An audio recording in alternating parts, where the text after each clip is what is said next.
watching this in a YouTube, or you may just be listening in a podcast. But either way, it doesn't matter. I'm really happy that you're here.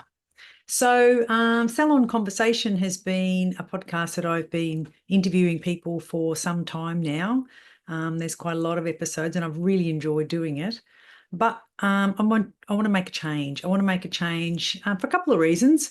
It's difficult to find people that want to go on my podcast and talk to me in a very open and transparent way. And I also get almost on the daily, people say, oh, I love listening to you. Not all of you, of course. Some of you think shut up probably, but that's okay. I'm really happy with that.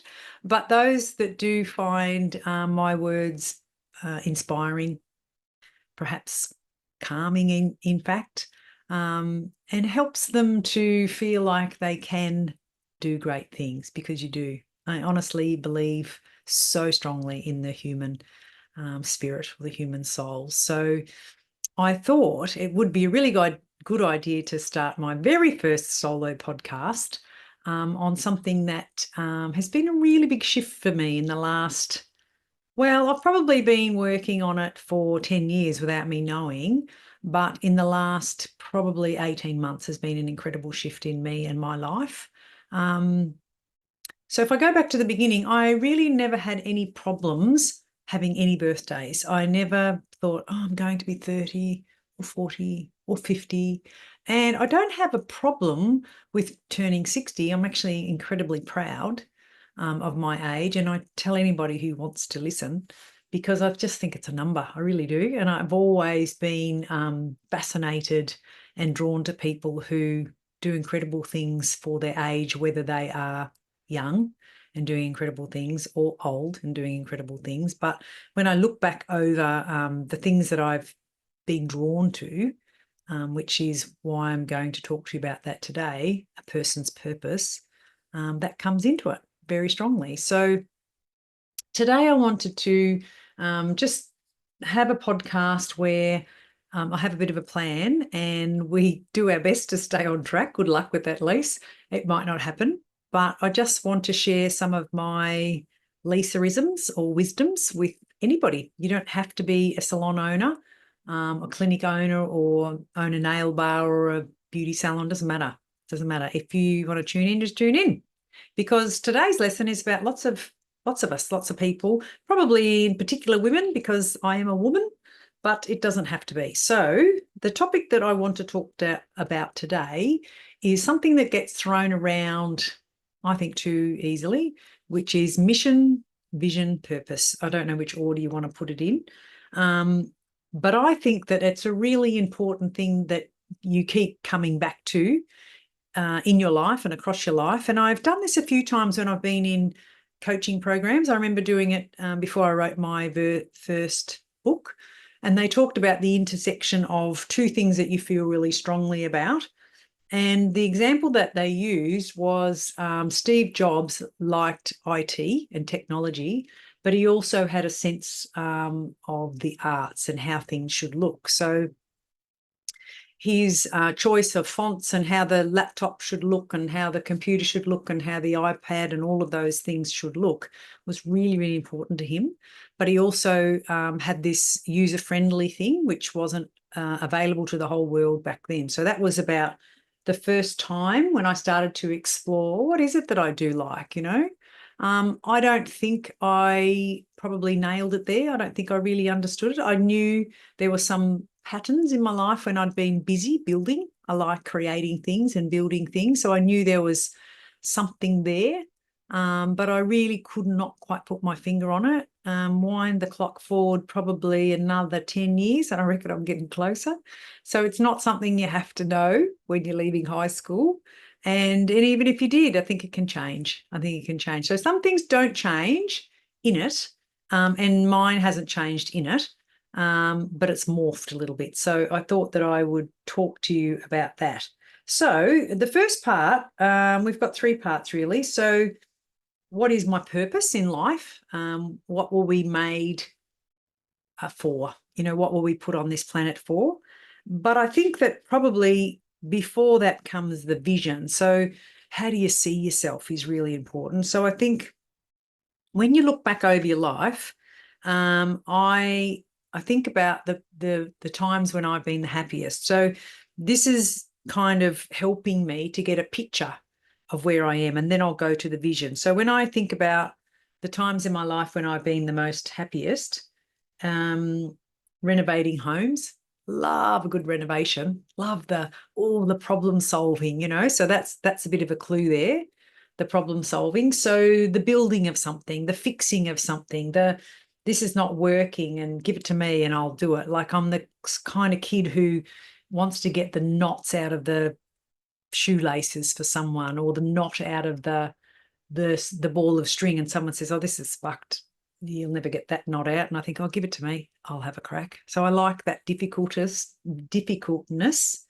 I like that challenge, that it can't be done. And I remember in the years having salon clients that would come in, and they were a bit on the snitchy ass side, like, don't do this, and they'll think, okay, come in. And I just want to get them to eat out of my hand. I wanted to build that trust, because they weren't your average Joe or Josephine, and I really like the challenge. So that's a clue there. There's a challenge in me. I like to try and help someone who's a bit resistant, It's that about. But anyway, like the non-believers, I'd say, like sometimes when I start working with a salon owner, they're kind of non-believers. They're thinking, yeah, I don't know about this. I've done this before and I haven't really progressed. I think, yeah, well, you haven't worked with me before, and why should you bring that baggage to my situation? Like that's like, bringing the baggage from the first husband into the second relationship. Don't do that. It's silly. Like it's not fair, So I'm quite happy to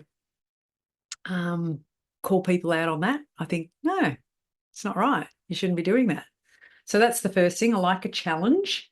And I kind of like it when you get that breakthrough. There's that scratchy bit before you get to the good bit. And that's when a lot of people go, shit, they throw their tools in the air and they run away, just before the tiger arrives.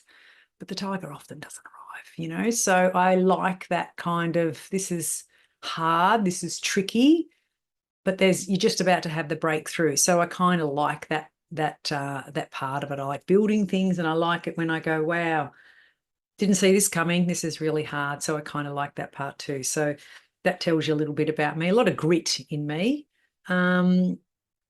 Raising children, wanting to do it well, and wanting to create independent children. I didn't want to create children that were tapping on the door at age 30 and 40 and still wanting money. I wanted really independent children, and that's just a value. So I really liked testing the kids early. I gave them pocket money very early in their lives when their kid friends didn't get pocket money. But I figured that I didn't have that when I was growing up, and I wished I had my own money. That was one of the main reasons I couldn't wait to get a job. I wanted my own money. So to gift my children the management of money really early. So the kids were, I don't know, maybe 5 and 7, and I used to give them $5 each. So the twins are 33 and my daughter's 34. So that's a long time ago now. And it really brought out their personalities. Like you give them the $5 note each week, and one would leave it in the lounge room and forget he had it. But my daughter had already spent it. She was like, had a down payment down for something already. So that was really interesting, and teaching that, well, that's all you've got. So you wait and it saves up, and then you've got $15 or $20, or if you spend it all, you got none. But the deal was that if they wanted an ice cream or a milkshake after school, that they paid with it with their money. So the reason was that they couldn't just tap on my shoulder and expect things to be paid. And I wanted to gift them that. So that was another really incredible time in my life where I really loved shaping these people. That was really important to me, and correcting, I guess, the things that I felt could have been done better as in my childhood. So that was a really incredible time for me. I just loved every year my kids were. I think I might have said when the boys were about 13 or 14, like, you can have them back now, and I'll pick them up in about 5 years. My dad used to say about boys, he'd say, oh, boys, don't give them anything, lend them anything, expect them to be capable of anything between 16 and 26. And I thought that was a pretty big 10-year period, but I tell you what, he was on the money. So I really liked that challenge, and Yeah, it was difficult at times because I was a bit hard-asked and their father wasn't. So I felt at times that it would have been nice not to have to be the firm one all the time, but I did it and I loved it. So that was it. I've always loved a good workload, like, getting into bed at night being exhausted physically.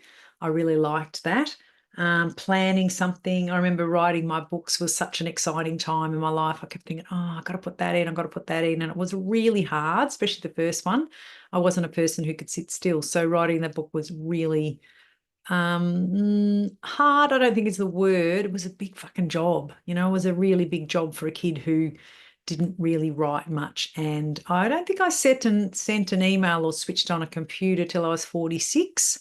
So yeah, to type on a computer, that was tricky. So you can learn so much. And I think what I've learned is that I love it when it's hard, when I'm learning, when it's new, when I'm building, right? So that's kind of sums up my purpose, right? So then if you look at the word purpose, the purpose says why you do something or something exists. That's a purpose. Now, you might feel like your purpose is to look after your children. Your purpose might be to look after your aging parents. Your purpose might be to run a dog shelter, and then that might change and become a cat shelter. So your purpose is, if you look at it, it's about caring for someone or something in that situation, and then it can change to caring for something else. So just like renovating a house or raising children, I consider those both building something, building a human being that's strong and resilient, building a house that's aesthetically pleasing and is warm and cozy and inviting. So it's still a build, right? So behind the things that you like, you've got to try and think about what's the common thing. So if it was caring for your children, caring for your parents, and you have a job as a nurse, then perhaps it's caring, whereas mine's building. So mine is building. So that, why something exists. So the reason the Salon Mentor program exists, because I believe that's what salon owners need, right? So the reason the Zing project exists, or my books exist, because I believe that there's value in what I'm doing. So if you think about what you're doing, it's where do you see the value, or where do you see the missing piece in what's going on? And that's a really good place to look for your purpose. And it will shift, like mine did, raising puppies and breeding Labrador pups for a while, raising children, finding good owners for those pups, renovating homes, building a brand new home from scratch, building a garden. They're all building, right, in some shape or form. So the reason it exists is because I believe it should. I believe that it's what we need. So it's really important to go back to your purpose, because I think it's pretty easy to get sideswiped by other people's needs, especially if you run a business, and in particular hair salon or beauty salon, anything that has a very large emotional quota, because it does. I often say chefs are like hairdressers. They're the greatest chefs are sometimes the hardest ones to manage, because their creative side can be a little bit emotionally up and down and all over the place. And that's okay, because that's what I am. And I've just learned how to be less up and down all over the place. And that is a work in progress, my friends, still. So then we think about, if that's your purpose, and you think about what underpins the things that you like and why something exists, then you've got to think about, I think the next part is the vision. How do you see it? So it's, some people really struggle with that. So vision is really about how you see it's going to work out. And for me, I've always had that creative side where if you can give me a fabric and a pair of pants or something, I go, yeah, that'd make a really good pair of pants. I can see it in that fabric. When I've been with people before buying material and they think, no, can't see it. And I think, oh, can't you see it? I actually can see it. I really can. So you can have visuals that are like, you can just see it. I don't know how to explain it because it's very easy for me, but I know a lot of people can't see that tile will go with that carpet, or that color paint will go with that carpet or something. They just can't see it. Whereas a creative person like myself, and perhaps you just see it, like you just know. And I think when you're interested in those kind of things. And you get a bit interested and you start to notice, like if you're about to purchase tiles, then you start to notice tiles all around you and you think, oh, wow, I would never put those ones with those ones, but they look really good, And then do you end it at the doorway, or do you have the same tiles from outside to inside? Like all of these questions start to come up for you. So I think the visualization comes from, yes, doing the work, but it's definitely easier for some people than it is for others. The population is, some of us are auditory, means that we hear things. That's our main way of listening. Other people are visual, and the others are kinesthetic. So kinesthetic people are people that have to kind of do it, right? They just let me do it once and then I'll get it, right? And so often they have trouble, excuse me, learning at school because they need to do it. And whereas other people can just tune into a podcast or a lecture and then they've got it. I'm a visual person. I like to see things, right? So if you can show me how it's done, then I can pretty much grasp it. 60% of the population are visual people, right? So that's the largest portion. And they always have a secondary. So you might be visual auditory or you might be visual kinesthetic. I'm pretty certain that I'd be kinesthetic. So things that I find difficult, perhaps IT things and that, if I do it, like if you give me the mouse and you let me do it, click, click, click, and find my way around, I've got it, right? And then I also like to write it down because it sinks in better. And I'm fascinated at the amount of things that I can do now. When first shown, I thought, there is no way I'm going to do this. And I just think, okay, we'll just keep going. And then just the writing it down and then going back when no one's watching and clicking my way around and doing it without anyone helping, then I get it. And that's the kinesthetic part of me. But if it's something else, like I can watch someone on a YouTube cook a cake, that's it. I just watch and I'm done. Like it just soaks in because that's easy for me, right? So we've all got our ways that we have to really hone in. And I guess for me, when things are difficult, I tap into the kinesthetic, which means I have to do it. Let me do it. Let me do it. And that used to drive my children mental because that I'd ask them for help, like in the early days when I'm trying to put photos in a folder or something on the computer. It's funny now. And they'd go, Mom, stop with the clicking, like click, click, click on everything. And they'd go, Mom, just wait. So, yeah, well, let's just say there's some few problems there, poor loves. And they hated helping me. It was always better to get one of their mates to help me because they were so much more patient. But I'd say, let me do it. And they'd go, oh, Mum, it's torture. We can't watch you. I think, piss off, you little shitheads. And I would just say, let me do it. And then I'd be fine. And once I got it, I got it. So however you learn, I don't care. Doesn't matter.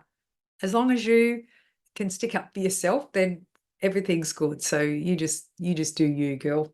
You just do you. So I think that's really important. So it brings me to the part where, a lot of people don't have much of a vision about where they're going in their life, and that fascinates me. Like I can see things that are happening. And when I wasn't well in the about this time last year, I was really not well. And so I couldn't see anything. I couldn't see, like I didn't have or didn't care, I think. I don't know why. I just was so mentally unwell, spiritually unwell. I just couldn't see anything. And now it's like I can see so much. It's really, like there's that old song, I think it's Clayton's Clearwater Revival. I can see clearly now the rain is gone. And it's just fascinating to think that I'm the same person as I was, 18 months ago or 10 years ago. But I just think my clarity of where I'm going is so much clearer now. And I think that kind of has to happen for us. I think if you reckon every day is going to be a good day, well, you're delusional, because it's not. And shitty days or bad days or feeling flat or exhausted and all of those things are all part of living a big life, like shitty days are all part of living a big life. And so if you're expecting to have, a 10 out of 10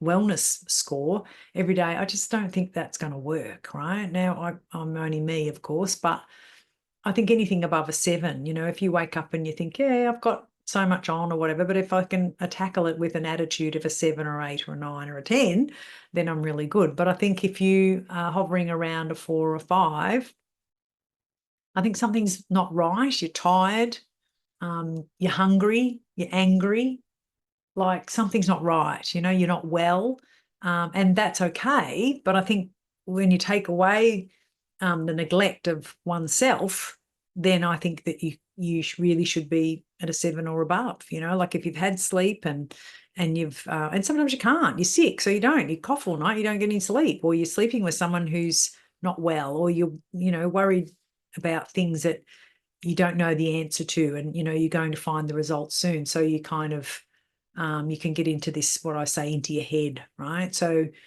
it's really important, I think, that we have a way of coping with whatever shit comes our way, and just accepting that it's shit coming our way. And this time traveling, which takes you into a vision of a disaster, is not going to help you. So your vision needs to be about what you want your life to be like. And so if you think about, we all do visions when it's not helping. Like, say, for example, someone's going to be home at 10 o'clock and they're not home at 10 o'clock, and now it's 11 o'clock, and then you think, oh, okay.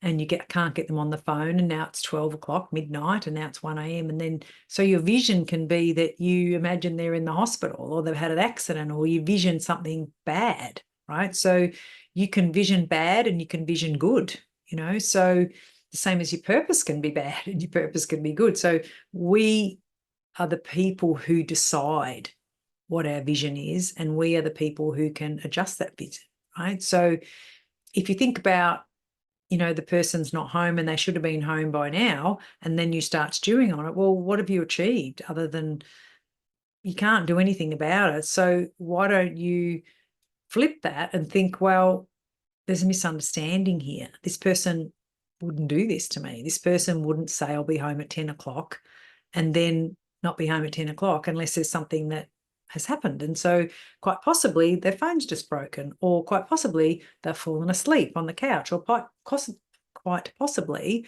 A, B, or C. So thinking the worst case scenario and picturing that vision is really not going to help you, right? So the vision is a very powerful thing. And I think that if we understand that is how we see things to be, is how often things are.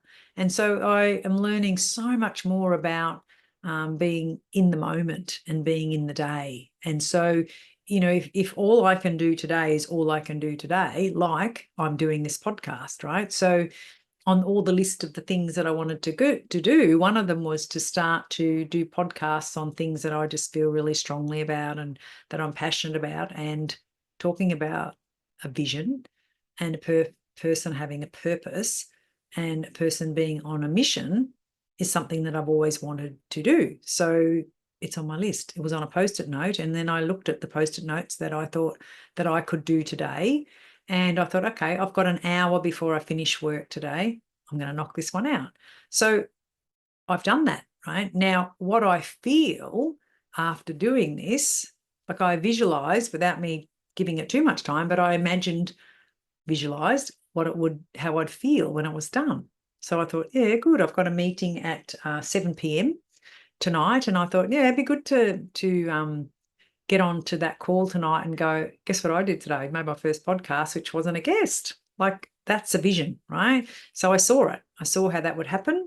The same way as I saw ringing up Vodafone and sorting out my phone plan and that. And I thought, yeah, that's going to be really good too. So instead of looking at my list and going, this is the stuff I've got to do, I looked at my list and thought, how good is this going to be? So I used my vision, right? And then I become the woman on a mission to get it done. And that's what I've done, right? So I think that vision, your mission, and your purpose are things that you use all day, every day. I don't think they are set and forget, right? I think there are things that we work on all the time. And in just how I said to you, I had a vision of how I would feel when this was done. And I had a vision of how I would feel when I'd sorted out my phone plan. And I've done it. So I've done the phone plan, and this is the next one. So that's how I see a vision. And that's how, because I think I'm like most people, and I'm very visual, right? I need to see. how it happens. The other thing that you can tell whether someone's visual, auditory, or kinesthetic is that when they say things, they say, well, it feels to me like, right? That would be a person using their kinesthetic powers. Or they go, sounds like to me. Sounds like to me. Well, he sounds like a bloke who's an arsehole. It sounds like, or looks like he's not interested, right? Sounds to me like he's not interested in you. Or yeah, feels wrong. Something feels wrong. So they're the words that they use. So what you can do is if you're listening to someone, you might go, to one of your children or someone that you work with, tell me about this or tell me about that. And as they're telling you, you just keep your ears pricked for those words, right? Feels like, sounds like, what's the other one? Looks like. Because there's a lot of words that are similar to those words, but they all belong in an auditory category or visual category. I think there's another one. There's a digital, I think it is. And the digital person is really, they write lists for things. You can tell that's not me because that's what I don't do. I'm a post-it note girl, but my partner Simon is very much like he has to see the structure. So he doesn't visually see how it looks, but he needs the points on how he's going to do it, right? And once he sees those points mapped out, away he goes. I visually know what I want to do, and then I get there. So my visuals are either really big, as in I imagine what I'll be like when I'm 80 years of age, but I also imagine what I need to do and how I'm going to feel in 20 minutes' time when this is finished, right? So you have sizes. You have sizes of everything in life, don't we all, hey? So then the last one is, which I think is really probably where a lot of us get stuck, and that's on the mission, right? So the mission is the act of sending someone to a place to do a particular job. So to send someone on mission. So if you were to send someone on a mission, it's that you would send them to do a particular job. So they often talk about in ways of, churches have missions, and politicians, they're on a mission and they go to another country or do things. But I think often we refer to someone who's on a mission, go, mate, that kid's on a mission. Or you watch a dog, collecting the ball off the beach, and if you look at some particular types of dogs, like working dogs, collies and kelpies and things like that, they just get the ball and bring it back, get the ball and bring it back, get the ball and bring it back, Whereas some dogs, they might bring it back twice and then they go, really? You just got to chuck it again. So I'm not going to bring it back for you. That was both of my dogs were like that.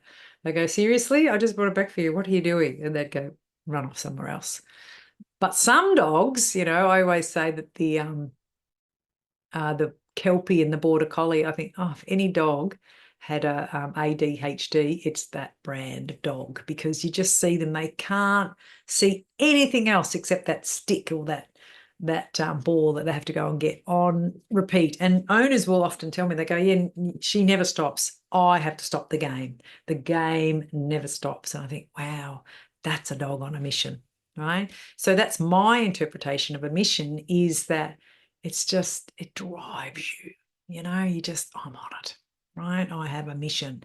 And I can remember in times in my life when I have been such on a mission. One in particular was when my son was not well and he ended up in the hospital with mental health issues, and I was just on such a mission.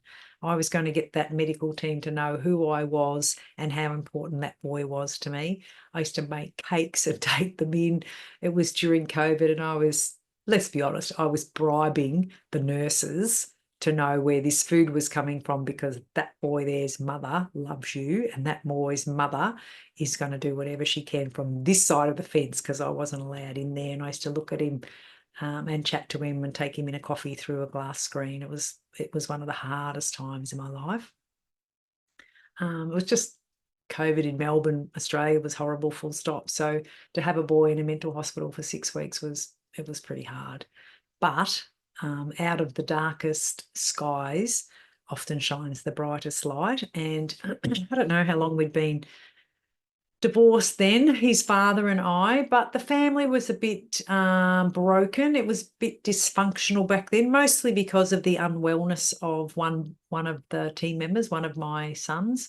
And I think that we didn't know how to fix him. He didn't know what he needed, and it was just we're just in pieces. And I think his twin brother was exhausted, and it just they were keeping away. It was just a mess, right? And that's what happens sometimes in families is you're just sliding somewhere and you don't know how you got there, but you did. And then when he had a breakdown and ended up in the hospital and they kept him in, it was kind of a really good thing because I thought now we can pin him down and now we can get the help because he'd been a few times and he used to present with this really chronic stomach pain, but they couldn't find anything wrong with him. So now we know that that's a symptom of worrying your guts out, basically. And that's why the term says, he's just worrying his guts out. So he needed help. He didn't know what he needed. It was just before, it's about 4 years ago. It was before he turned 30.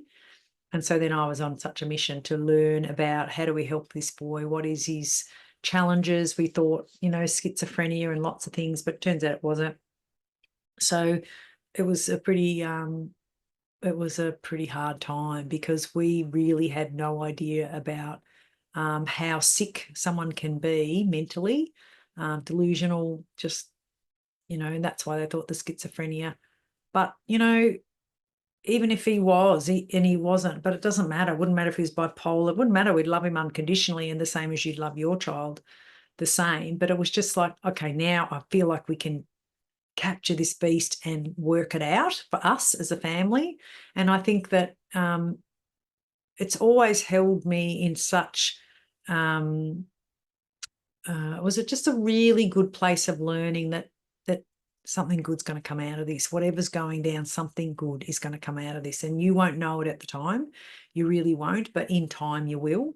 And so when you just get so focused on your mission, which is making sure that his sister, his brother, and his dad and I were working together on this mission of how do we help our boy, then it just works out. I don't know how to explain it any better than that. But when you are on a mission, yes, sometimes you'll have to delete things, remove things, because, if we all have 100 points a day to use in any way we want, if we're going to use 50 of them to go to work and the other 50 to do all your other jobs, where am I going to find the next 50 to look after my boy? Because I can't. I've only got 100, right? So that means you either reduce your hours or you do less vacuuming, cooking, social things or whatever. And in COVID, it didn't matter anyway because everything was shut down. But, I think I used 80 points of my day to look after my boy. And that was a blessing. That he got sick in COVID was a blessing, So you don't realise it at the time. And yes, it would have been nice to be able to see him more than I did, but he needed the medical professions more than he needed his mother, right? So sometimes you've just got to have a vision that things are going to come good and that you never lose sight of that. You really think about your purpose, which I went back to my purpose, which is my purpose is to have these, independent adult children who can live on their own. And at that point, he couldn't. So, I think what happens is if you're really aware of your vision and your mission and your purpose, I think you can just sit with them for a bit and just go, okay, so what's my mission here? How do I visualize this playing out? And what's my purpose again? My purpose is building things. So if rebuilding an adult boy into a grown man, that's my purpose, baby. So you step into, the uncomfortableness and the space and you just do the best you can. And you get the help you need and you support the ones you love. And so, and in doing that, you still have to look after yourself because if I'm, overtired and cooked and whatever, then I'm no good to anyone else, So it was a really interesting time, COVID. And I think that for a lot of us, it was an incredible time of shift. I see so many people now. I live in Indonesia and I see so many young people now from America, which I'd never seen before in Bali. I used to think the only Americans you saw were like older, like, retired. But since COVID, what happened was a lot of people could work from home, and so then the canvas change for them, and they get to travel the world and can still work, which is really cool because that wasn't a culture that they were familiar with. So when you have it really strong in you, what your vision is, how you see yourself, how do you see yourself when you're 60? How do you see yourself when you're 80? And I see myself as this amazingly fit and healthy person who's doing exactly what she's doing today, which is helping and supporting women to step into their power and be the best version of themselves, and help their children be independent children, help their team members. I want them to have a salon that creates their wealth, that also allows them space for their health. But I want them to have kindness for themselves and kindness for anybody in their life at the core of every decision. And that's my purpose, right? And it's changed over the years. I used to teach more strategy, but now I teach more around, the soft skills I think that we're not taught. How do you talk to team members? How do you find the right person, and how do you honor your needs, which is really powerful. So if you think about all that wrapped up into a bow, I think your vision is how you see yourself, and it can be how you see yourself in 20 minutes time. It can also be how you see yourself, or how you see your business playing out, how you see your life playing out. So that's your vision. Your mission is get on with it. Like, stop mucking around, just set the timer and do something for 20 minutes. Like, I don't think to myself, oh, the day's wasted, it's 3 o'clock. I think, no, it's not. It's not wasted. What can I do in 20 minutes? And I look at my board of post-it notes and I think, right, I can do that. And I do it. And I feel good because my vision is that I'll feel good when I've done that. So, got late in the day today, I started to feel a bit tired and I thought, oh, maybe I've missed my opportunity to do the podcast, because if I do things quite late in the day, I start to yawn, which is a problem. I don't like to say that word because I yawn when I say that word, so something's really happens. So I thought, no, that's it. If I'm a girl on a mission, then I'm thinking, what can I do? I'm not wiping off a day at 3 p.m. I'm not saying at 11 o'clock, oh, everything's turned to shit today. No, it hasn't. It's 11 a.m. Everything turned to shit for 15 minutes. That's it, right? So if you're a girl on a mission, you will shut that shit down and you will move on. You don't use it as an excuse to stop. So that's the purpose. No, that's not. That is the mission. I'm a girl on a mission, and knowing what my purpose is. Building shit. Love building shit. Love creating something new. I love the challenge of it can't be done. I think, oh, give it to me. Let me at it. Let me at it. So Simon calls me Scrappy Doo. He says, you like that little dog in Scooby Doo, hold me by the back of the jumper and I'm spinning my wheels. But you know what? I like that. That's me. And that's me just excited about life and moving on. And I think over the years, sometimes I've lost my way because kind of do. Like, having children is challenging because, you open your eyes to a crying baby. Well, let's be honest, you're going to look after the crying baby. You can't go, oh, excuse me while I just have my coffee in bed, because I like a coffee in bed. Yeah, good on you. That's not going to happen anymore. So, there is so much that will change for you as you get going in your life, but there will always be a word, or two, building. For me, I love building. I love building something, building people up, building businesses, building new content. I just love that stuff. So that's really cool. So hopefully that was helpful. I'd love to hear your comments. It's really nice. You'll always find me on my socials, and I am someone who'll answer you. So don't be surprised when you send me a text and go, I love that podcast. That was really helpful, Lise. And then I'll send you a voicemail back, because that's what I do. The only reason I won't is if I didn't see it, and that can happen from time to time. But as I say to everyone, love your guts and keep being you, because you are the one unique version of you. And the older I get, the more I realise how fucking awesome I am. And I didn't know that when I was younger, but I do now. So have a lovely day.